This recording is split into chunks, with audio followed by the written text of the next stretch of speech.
The sun woke up and painted the sky with happy colors. Gold and pink and orange spilled over the world. This was God's special garden, a place called Eden. It was more wonderful than any story you have ever heard. Waterfalls tumbled down the rocks, not with a loud crash, but with a gentle song. The water sparkled like a million tiny diamonds dancing in the light. Flowers bloomed in every color you can imagine, and some you can't. Their sweet perfume filled the air, a happy smell that made everything feel safe and right.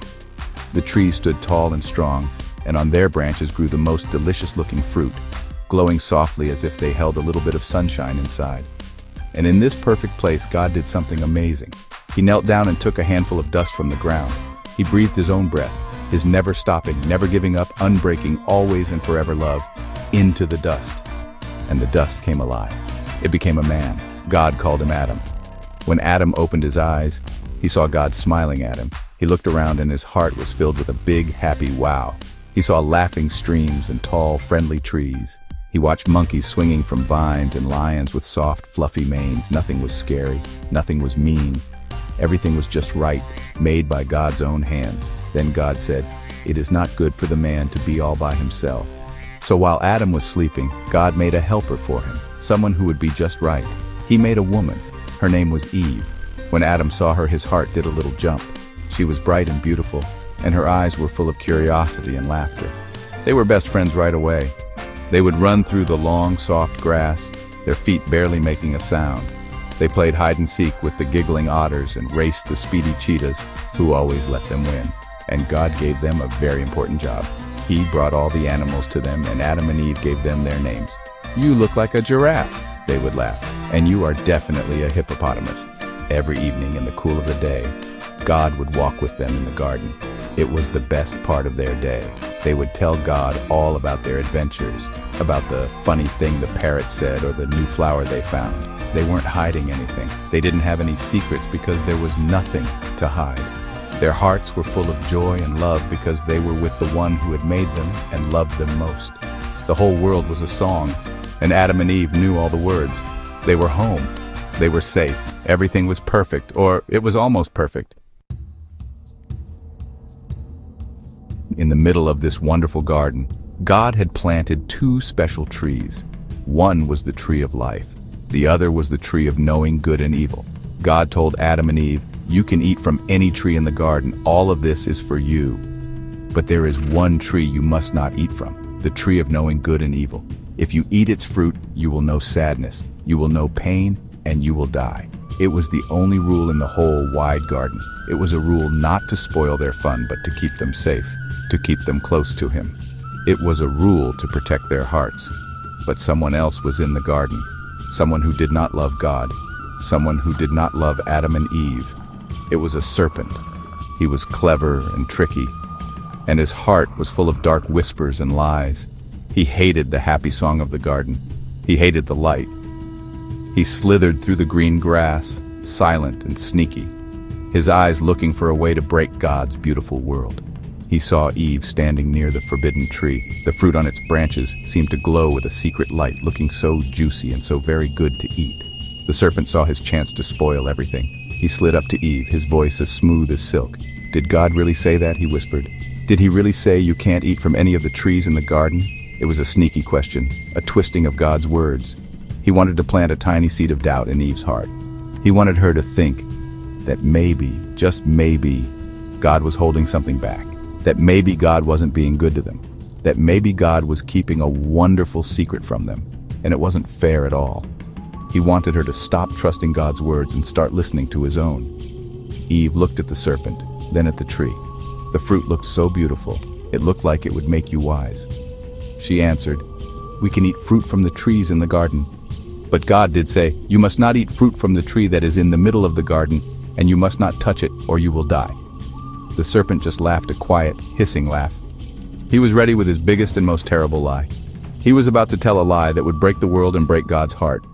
A lie that would change everything, forever. "You will not die," the serpent whispered, his voice full of false promises.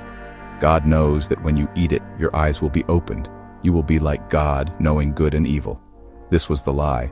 The The serpent was telling Eve that God was the one who was lying, that God was selfish and didn't want them to be happy or wise. He was telling her that she could be in charge. She didn't need God. She could be her own God. The words wrapped around Eve's heart, and for the first time she looked at the fruit and believed the lie instead of God's truth. She forgot all about God's love and his one good rule to keep her safe. Eve reached out her hand. She took the glowing fruit from the branch. It felt heavy in her hand, heavy with a choice that would change the world. She looked at it for a long moment, the serpent's lie echoing in her ears. Then she took a bite, and she gave some to Adam, who was with her. And Adam took a bite too. In that moment, everything broke. The happy song of the garden stopped. The bright colors of the world seemed to fade away, as if a gray cloud had covered the sun. The sky, which had been a clear, happy blue, began to fill with dark, angry storm clouds. A terrible sound rumbled in the distance. Thunder. The trees, which had stood so tall and proud, began to wilt. Their leaves turned brown and curled up. The beautiful glowing fruits fell to the ground with a sad thud, their light going out. The animals who had been their friends were suddenly afraid. The lion let out a roar that wasn't friendly anymore. The little rabbits and the deer, who used to eat from their hands, now ran away and hid in the bushes, their eyes wide with fear. The whole world seemed to hold its breath in sadness, and for the first time, Adam and Eve felt a new feeling. It was a cold, scary feeling, shame. They looked at each other and they knew they were naked. They were afraid. So they ran. They ran and hid from each other and from the beautiful garden they had just broken. They tried to cover themselves with fig leaves, but it was no use. They couldn't cover up the wrong thing they had done. They couldn't hide the sadness that was now inside their hearts. They were lost, and they were alone. And then they heard a sound that now filled them with terror. It was the sound of God walking in the garden. In the cool of the day, God came to the garden just like he always did. But this time, no one ran to meet him. The garden was quiet and full of shadows. A deep sadness hung in the air. God's heart was breaking. He knew what had happened, but he still came for them. He called out, his voice full of love and sorrow, "Adam, where are you?" It wasn't that God didn't know where Adam was. God knows everything. He was asking because he wanted Adam to come out. He wanted Adam to come back to him, but Adam and Eve stayed hidden in the trees, trembling with fear. They were too ashamed to face the one who loved them. Because they had listened to the lie and disobeyed God, they could no longer stay in the perfect garden. Eden was a place where everything was right, and now everything was wrong. Sin had come into the world, and it had spoiled everything. So God, with a heavy heart, sent them away. He placed mighty angels with flaming swords at the gates of Eden to guard the way to the tree of life. The garden was closed. Adam and Eve walked out of the beautiful home they had known, hand in hand. The ground outside the garden was hard and thorny. Their journey would now be filled with tears and struggle. But as they walked away from paradise, their heads bowed low. They were not completely alone. A small, hopeful light followed them, like a gentle promise whispered in the dark. God had not left them. Even though they had broken everything, God had a plan, a secret rescue plan, a plan to one day crush the head of the serpent, a plan to make a way for his children to come back home to him.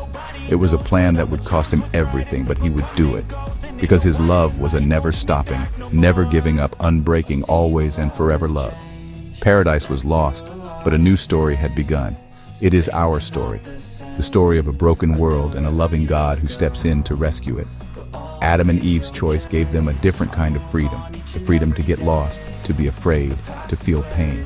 But it also started a new journey, one of seeking, of hoping, and of waiting for a rescuer. And it asks us the same question it asked them. Will we trust the whispers of the serpent who promises we can be our own gods? Or will we trust the voice of the one who made us, who loves us, and who calls our name in the garden, wanting only for us to come home?